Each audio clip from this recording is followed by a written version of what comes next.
Yeah, you're welcome.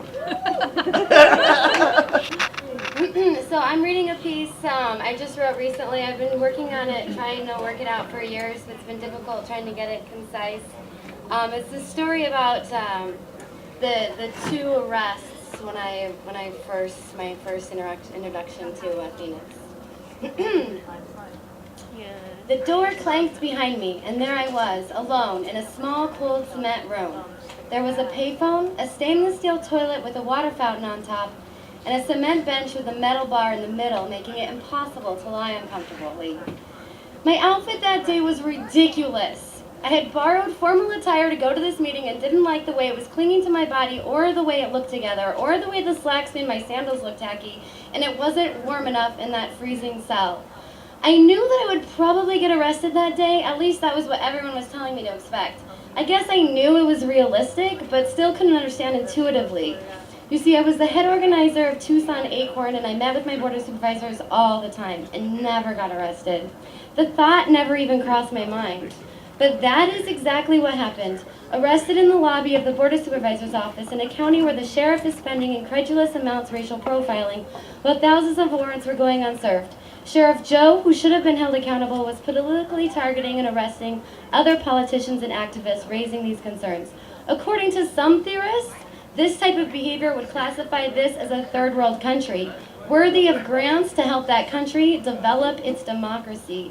But I knew there were no grants available to us, and it had long become clear to me that the mafia-like system that is the corporations, law enforcement, and politicians were playing a game that had interest in us only as undissenting slaves. I had come to this conclusion as I worked with homeowners struggling to keep their homes. I saw families sucked dry from the disgusting multi-armed system of oppression, from losing jobs to high healthcare costs, family emergencies, and just plain fraud. Each homeowner had a story and a family and a life torn apart, and each bank had an army of low-paid workers and call centers around the world to call and harass each family, but never able to renegotiate the loan. It was just another game, a trap. They get you in, and then they own you. Optimistic, bright-eyed, and bushy-tailed, I proudly went around with a piece of legislation that one of my board of supervisors helped me with, and went from politician to politician trying to explain how helpful this would be for everyone. I thought it was so great. I wanted to get everyone on board with a year of mediation between the banker and the homeowner, a way to renegotiate the loan in a way that banks wouldn't lose their money and homeowners wouldn't have to leave their homes. There would be neighborhoods free from the blight of vacant houses. The Tucson Foreclosure Prevention Task Force supported it, but when I brought it up to the Arizona Foreclosure Prevention Task Force meeting, it was killed. I was shocked. The bank lobbyists shot it down by threatening to leave the group if it was supported. Wow. The silence made it absolutely clear that the funding for the next foreclosure prevention workshop was way more important than the actual possibility of keeping people in their homes. In the cell, I sang Me and Bobby McGee and Three Little Birds over and over and over and over and over again. It helped me stay warm. When I sang Three Little Birds, I perched myself on that little cement wall that shields the view from the window to the toilet. I perched myself up there just like a bird, and I imagined I was a bird in a cage, locked up and unable to fly. Don't worry about a thing, 'cause every little thing is gonna be alright. I sang to the jail guards and hoped that somewhere off in another cell someone could hear me singing. I sat in the cold cell staring at the payphone, wishing I knew someone with a landline that I could call. I for sure wasn't going to call my parents. Hey, would have had to pretend I was great and wonderful, just kicking it in jail. Thanks for accepting the collect call. No, I wasn't going to do that. There were, however, rubber bands on the floor. Ah, yes, hours and hours of fun, taking cover behind my bird perch, shooting rubber bands at the guards whenever I heard them approaching the window. Target practice. Ah, the rage, the hours and hours of rage building up. I wanted to scream, but I sang louder. I stomped and stomped and stomped in white soap dust. I discovered that you can graffiti the stainless steel payphones with the little white soap bars. They're also fun to dance on. But the floor of your cell will become covered in white soap dust, which is kind of slippery but smells really nice. I refused the food. Big mistake. I didn't know I would be there for 10 hours in solitary confinement. The guards were hecklers, and each time they walked by, they would smirk and make their smart aleck comments about me being so stupid to refuse my food. Freedom's just another word for nothing left to lose. Nothing. Nothing if it ain't free.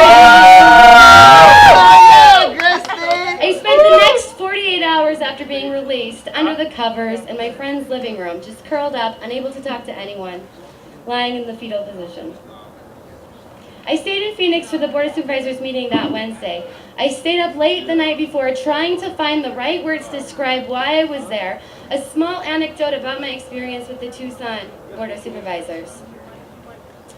Hi, my name's Kristy and I was arrested 2 days ago in the lobby of your office.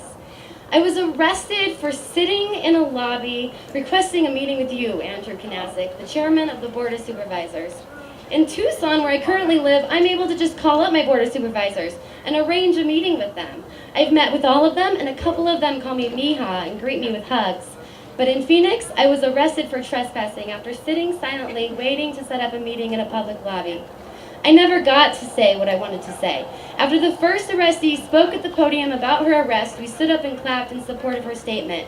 As we were sitting down, the sheriff's deputies came charging down the aisle demanding that we leave.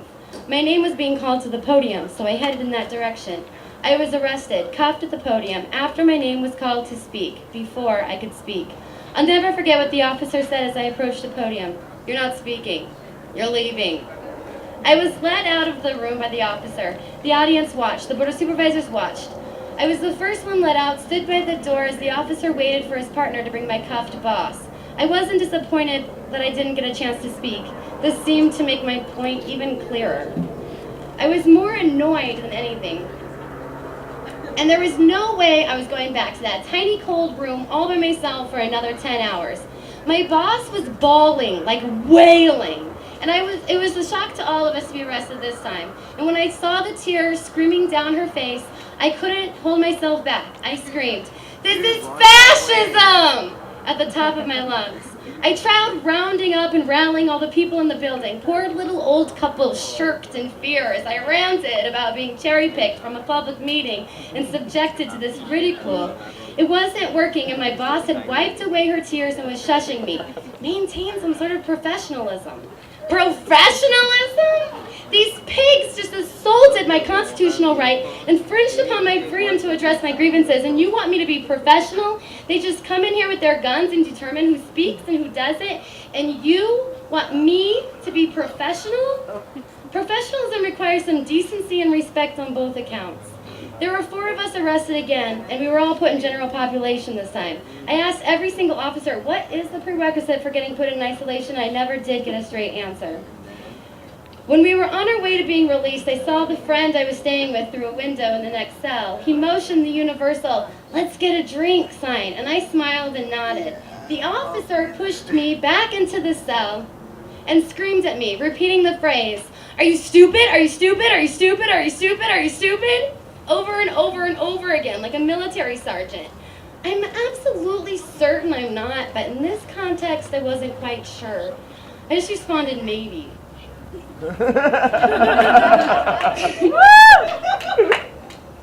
I spent the next year or so going through court to defend myself against the ridiculous charges of trespassing and unreasonable noise. Both were acquitted. We have the power to determine what is common sense. We do it through our conversations with people, the relationships we have, and the communities that we make. Every group is capable of determining its own common sense.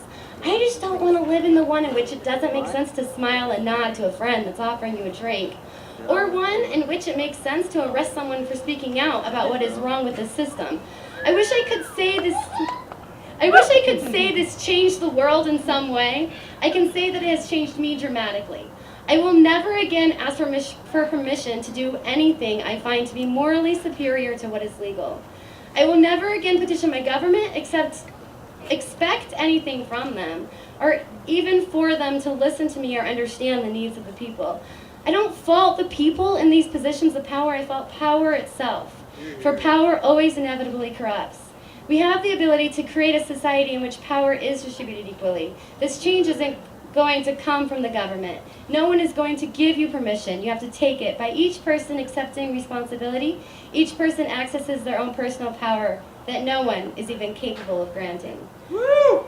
But as far as the workings of the Maricopa County government, nothing much has changed as far as I can tell. Yeah!